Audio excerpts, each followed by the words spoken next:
cholera situation epidemiology report on Monday. The reports revealed that 12 states across 43 local government areas reported the suspected cases with a case fatality ratio of 5.9%. The 12 states reported cases in the country are Abia, Bauchi, Bayelsa, Cross River, Ebonyi, Kano, Katsina, Niger, Ondo, Osun, Sokoto, and Zamfara State. According to the World Health Organization, at least 24 countries continue to report cholera cases. Regarding historical transmission patterns and seasonality, large parts of the world are currently in low or inter-epidemic transmission periods. Therefore, this number could increase in the months to come. The National Agency for Food and Drug Administration and Control (NAFDAC) has granted registration approval for R21 malaria vaccine recombinant adjuvanted manufactured by Serum Institute of India (PVT) Limited. With the malaria vaccine and regulatory approval processes, NAFDAC is fulfilling one of its mandates as stipulated by its enabling law, NAFDAC Act 2004.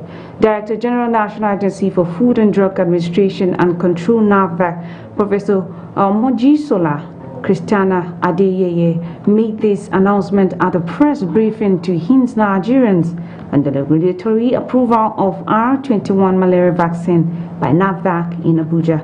NAFDAC remains committed in ensuring that only products that are safe, high quality and efficacy are made available for Nigerians. She said that the marketing authorization holders is Fitson Healthcare Limited, in line with the agency's drug and related product registration regulation in 2021. With less than 2 months to the inauguration of members of the 10th House of Representatives, the race for the speakership position is in top gear as over 10 member-elect are indicating interest to occupy the number 4 seat in Nigeria. The current National Assembly was inaugurated in June 2019, and the 10th is expected to be inaugurated with the same this year. Expectedly, the speakership race has thrown up more than 10 contenders gunning for the outgoing Speaker Femi Gbajabiamil's coveted office. The latest declaration of the interest is a female contender from Imo State in the person of Maria Umoha, who officially joined the race and asked her male counterpart to step down for the following her legislative expertise. Of this country, the men have dominated it. Ceding this one position to me will be a way of proving that we are running an inclusive government. And I use this opportunity to call on my other co-contestants, my male contestants, to consider the love and the care Nigerian voters have shown to them, and as a mark of honor, step down to support this woman. Lawmakers are seemingly divided over which geopolitical zone should produce the next set of leaders of the federal parliament. There are opinions as to whether the seat to be zoned by the party or prioritized based on who the members want to be the speaker. I believe in the supremacy of the party. That is the key. You can have your aspiration, you can dream. Dream is free. You know, aspiration, ambition is free. But it must be within the control of the platform for which you got to the house. The APC gave me platform. I was the only member of APC that fought and won for House of Representatives in Abia State. Zoning arrangement and the balancing of political position in Nigeria has been something of mutual understanding. Our president is from the southwest, the vice president is from the northeast, and both of them are Muslim. I think this is the second time in the history of Nigeria that we're having the Muslim ticket that succeed at the polls.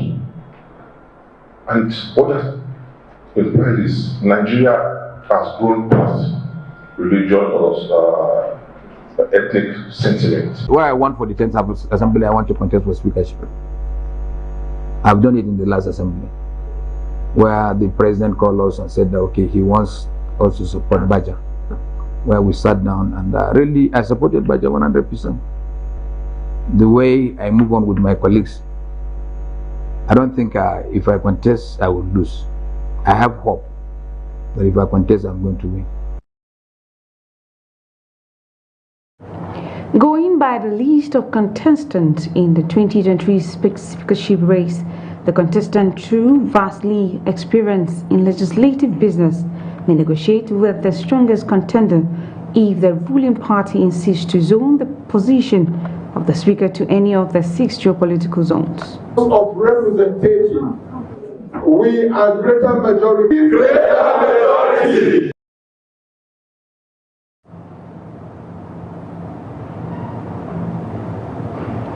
Meanwhile, a coalition under the umbrella of the Civil Groups for Good Governance has endorsed the candidature of Honorable Benjamin Kalu as the Speaker of the 10th House of Representatives ahead of the June inauguration. At a press conference held in the nation's capital, Abuja, the group noted that for Nigeria to speak progress after issues arising from the just concluded elections, the APC should, as a matter of urgency, zone the office of the Speaker to the southeast to reflect federal character and the capacity and potential in the person of Representative Benjamin Kalu. Convener and team lead of the group's Dominic Ogaku said the lawmakers towers above all other contestants, especially from the southeast, owing his global and legislative experience. APC promotes the tenets of federal character by zoning the speakership of the southeast to the southeast and strengthens the cause of unity and peaceful coexistence amongst our people. As we stated earlier, our clamor for the speakership from the southeast is not premised on equity and inclusion alone, but because there is capacity, there is ability, and widespread consensus that Honorable Benjamin Kalu is suited for the job. The Nigerian aviation workers have commenced a 2-day warning strike with a protest at the Lagos airport. The aviation workers, under the umbrella of different unions, were seen protesting unpalatable working conditions and entitlements in the country's aviation industry. The protest left passengers stranded as it grounded airport operation at the Lagos terminal on Monday morning. Recall that aviation unions had last Friday announced that they will embark on a warning strike. The unions include the National Union of Air Transport Employees, the Air Transport Services Senior Staff Association of Nigeria, the Association of Nigeria Aviation Professionals, the Amalgamated Union of Public Corporation Civil Service Technical and Recreation Service Employees, and the National Association of Aircraft Pilots and Engineers. The 2023 population and housing census will count internally displaced persons, IDPs, in Benue State. The National Population Commission has said it is responsible to the Benue State Governor Samuel Ochum and the President of the Middle Belt Forum, Dr. Beatrice Pogu, calls on the federal government to postpone the 2023 population and housing census slated to be conducted from 3rd to 7th May 2023 due to the fear of exclusion of internally displaced persons in the census exercise. They had asked the FG to provide adequate security for the IDPs in Benue and elsewhere in the country to enable them to return to their usual places of residence before the 2023 census was conducted. Governor Otom further stated that close to 2 million indigents of Benue State who are in the IDP camps will not be counted if the census is carried out as scheduled. According to the Commission, the methodology devised is for counting persons in regular household and those who stay in regular households, such as people in transit, homeless persons, and temporary living camps. When News Live returned, the Independent National Electoral Commission (INEC) has suspended the controversial resident electoral commissioner for Adamawa State, Yunusa Hudu, RA, with immediate effect. Details of this and more comes to you right after the break.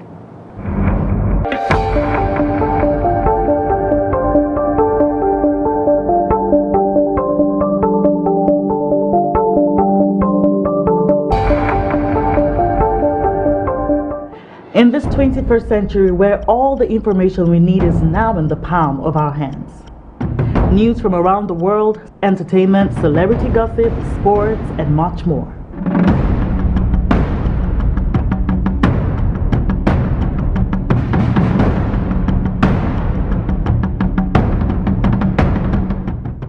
The only thing that you need is the right source.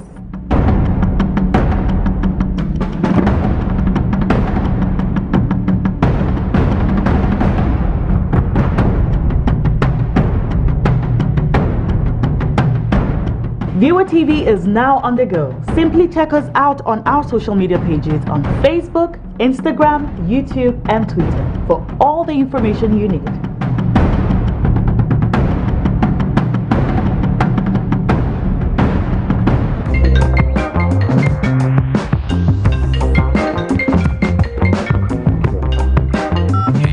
Good morning, gentlemen. Where are you?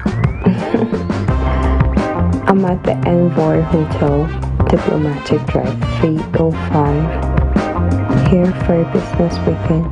It's been an amazing stay.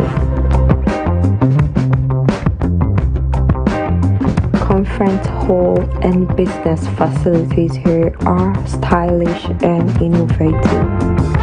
The Envoy Hotel is luxury, esoteric, opulence, for ultimate comfort.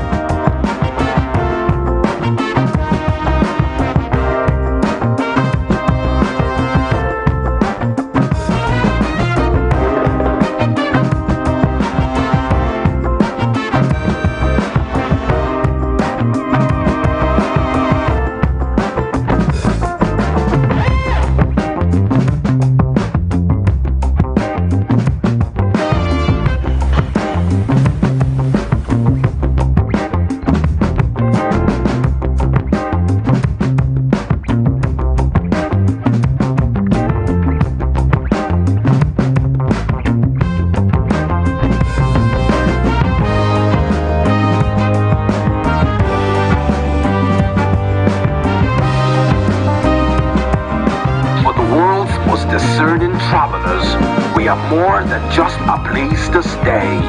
We are an icon of comfort, style, and thoughtful luxury. We are Envoy Hotel.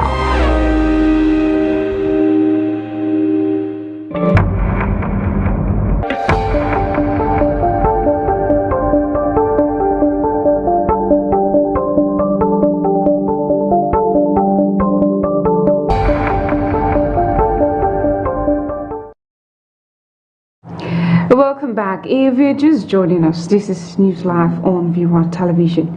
And now let's take a recap of our top stories. NAFDAC grants registration approval for our 21 malaria vaccines.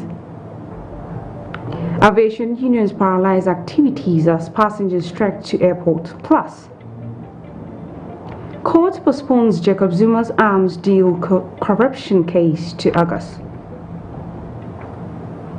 And now, Adamawa State Governor Amadou Umari has called on citizens to remain calm and law-abiding as they await INEC's decision on the just concluded supplementary elections. The Commission had, in a statement on Sunday, suspended the collation of results after the Resident Electoral Commission, Hudu Ari, declared APC Aisha Tubinani as winner of the elections. The governor called on INEC to be fair and just while assuring our citizens that their vote will count. We all woke up to an illegal announcement by merchants of anarchy headed by the resident electoral commissioner, Malanduhu Yunusa Ari, who since the beginning of this election is bent on pushing our collective patience to its limit. It is on record that we went to the polls for the first round of the election on the 18th of February 2023.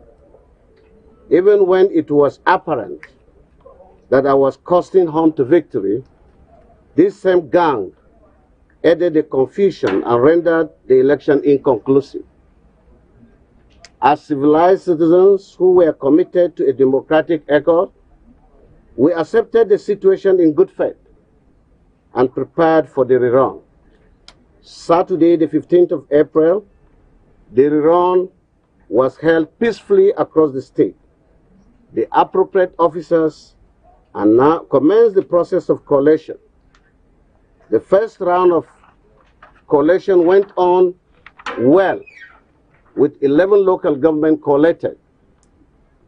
Just when we are waiting for the resumption of the collation, the REG took up a tax he is not constitutionally empowered to do by making an illegal announcement of the outcome of the election without result. Supporters of the People Democratic Party in Adamawa State staged a peaceful protest at the office of the Independent National Electoral Commission this morning. This following the drama that ensued Sunday after the purported declaration of Aisha Binani as winner of the governorship supplementary elections by the state resident electoral commissioner Hudu Ari. The protesters, led by the Deputy Director General of the Fintiri Campaign Council, Felix Tangwami, called on INEC to resume the collation of results and declare a winner for the election. Tangwami said that he will not allow anyone to cause crisis in the state while calling on citizens to remain calm and law-abiding. To a position that citizens will be fighting themselves. What you are seeing here is not only PDP, there are other parties that are involved. What Adamawa people are demanding is that they want the coalition to continue as INEC has directed, so that there will be peace in Adamawa State. Yes, because people are not happy, people are disappointed with Hudu and those in support of Hudu.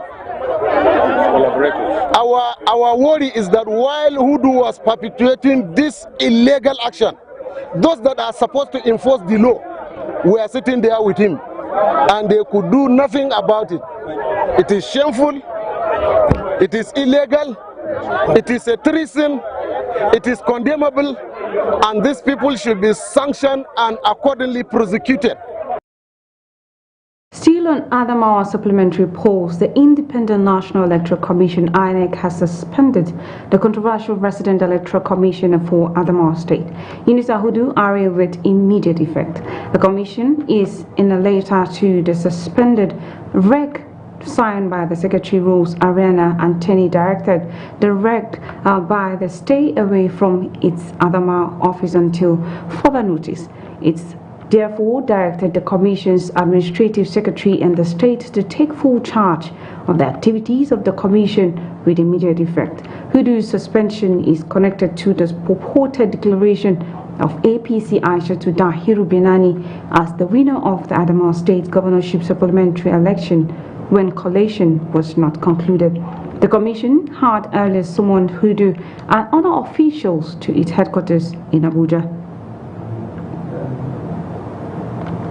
The Islamic movement under the leadership of the eminent Sheikh Ibrahim al-Zazaki has continued to lay grief over the constant harassment by government.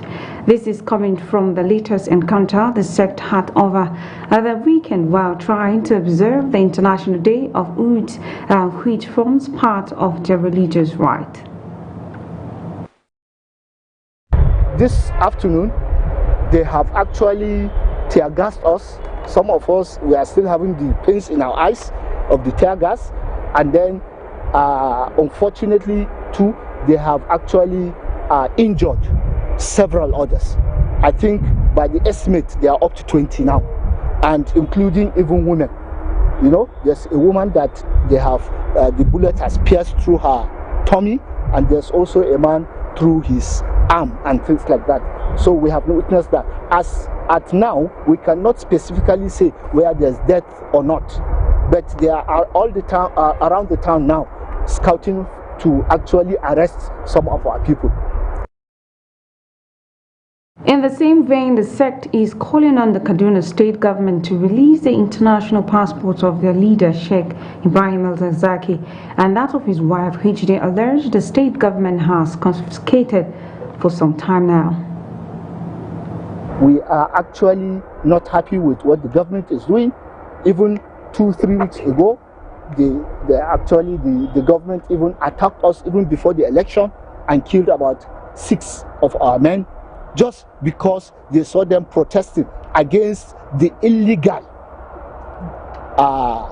retention of Zakzaki's passport and that of his wife.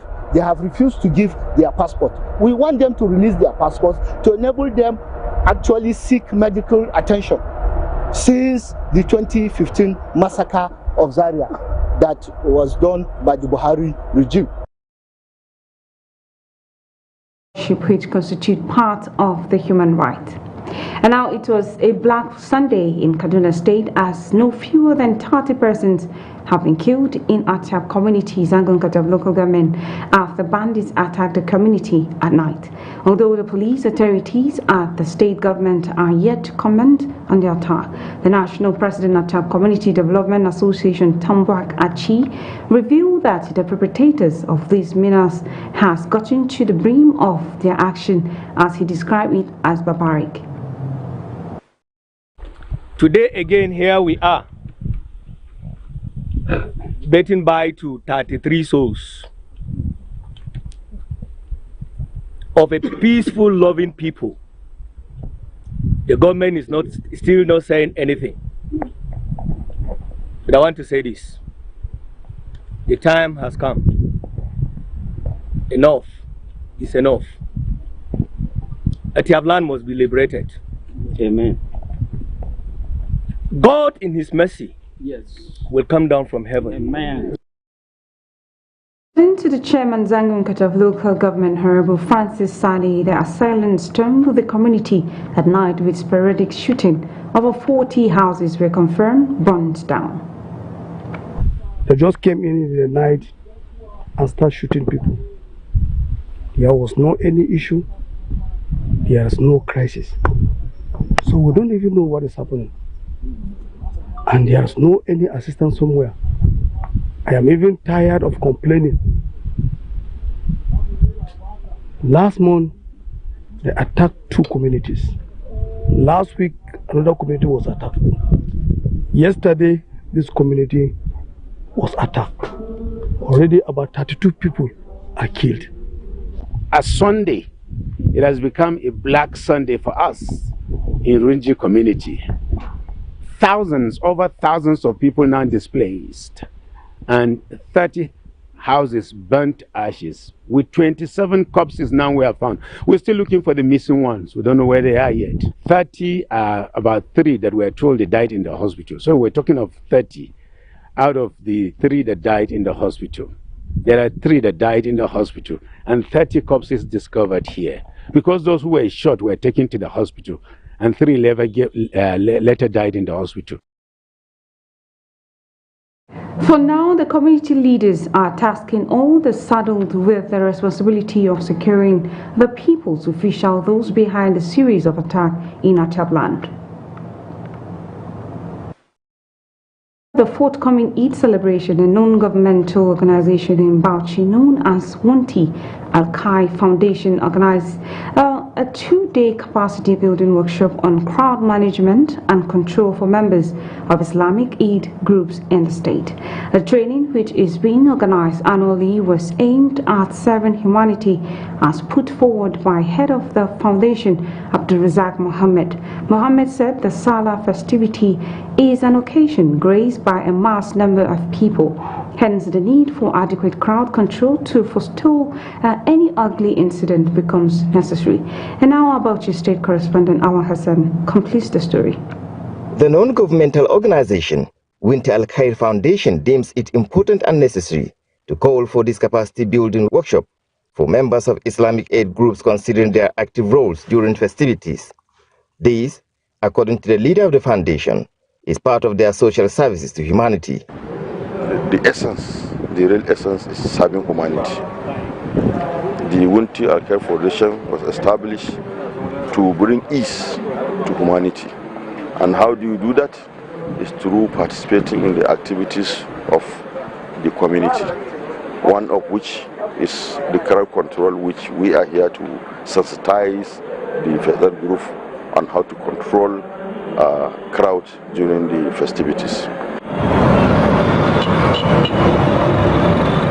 It is on record that during Salah celebrations, a mammoth crowd of people from different parts of Bauchi State normally gather within the metropolitan to rejoice with one another and exchange pleasantries. Hence, the need for proper management and control of the crowd is duty-bound on members of the Islamic aid groups. Well, alhamdulillah, what we are expecting from our participants here is to see the hitch-free Salah celebration. That's by controlling the crowd in our Eid ground, and where we used to gather at the front of the Emir's Palace where Daba is conducted, in order to control the crowd during this Daba. And the following day, we used to participate in the Hawan Daushe celebration, which we used to go to the government house, then proceed to main city of Bauchi up to the Emir's Palace. So we hope and pray that we are going to witness a hitch-free Salah celebration. This is an initiative of a Bauchi patriotic philanthropic Balawunti, who has been impacting positively into the lives of many people in the state, an idea which is welcomed by the government. What His Excellency always preached to us is that we should think outside the box. Nothing is in the box. The government has no money. So we should bring in partners that will bring development in partnership with the state government to the good people of Bauchi State. So the way these people reach out to a philanthropic personality like Balawunti is commendable. During the seminar, participants were presented with bags of rice and wrapper, courtesy of the foundation's chairman, Awal Hassan. Viewer TV News, Bauchi. Maiduguri residents may experience limited shopping choices during Salah because of the fire outbreak that burnt down the main market in the capital city of Borno State last month. The infernos had affected many markets in the metropolis where goods and properties worth billions of naira were consumed by fire. Now, Beatrice Kurisi reports that residents in Maiduguri said the disaster has not just denied them of a wholesome whooping experience, but has led to hikes in the prices of goods in the city. Now, let's check the report. Monday market, few weeks before the terrible incident, was a beehive of activity, with traders and customers exchanging commodities and money. Many Maiduguri residents and neighboring countries like Chad, Niger and Cameroon used to patronize the market. But last month it went up in flames, destroying goods and properties worth billions of naira. Other markets of Gembu and Gomari in the metropolis was also affected. The inferno has affected businesses, and residents who love shopping are sad because it might mean no purchasing for Salah celebrations. Burning down of that market, it has become disastrous to us, especially to me. I usually use my bicycle to go there and buy whatsoever thing I want to buy. Now, if you go to this small shop, they don't have POS. They will ask you have to go to another place to transfer money. The things that I'm buying there are cheap, but now due to these things that happen, the thing is very, very hard. We cannot buy the way that we want. And many of the marketers are suffering because of the condition. But there is one market, Gamboru. People are going there for shopping. During this Ramadan period, people find it difficult to get things to eat of their choice, and for we as humans is a very difficult thing. Some residents complained that some shop owners have taken advantage of the incident to hike the prices of their goods.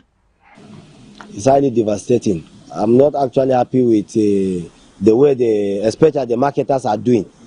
They have just inflated price of goods anyhow. They don't consider.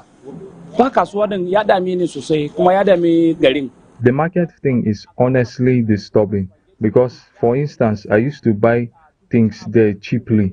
I buy spaghetti for 4,500 naira, but now it's 7,200 naira. Right now, we are pleading with the government to do something.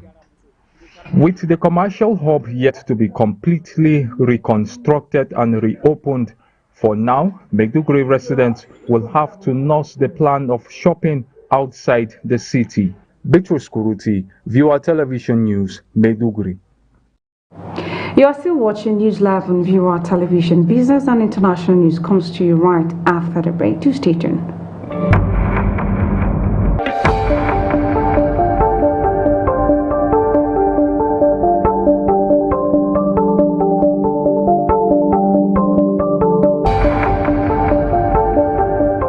Before you came round, my heart would never beat like the story of a charmer and his crush. Before you came round, I was ready to slow down. Before you came round, I was heading for a small disaster. Before you came round, I was ready to blow me down.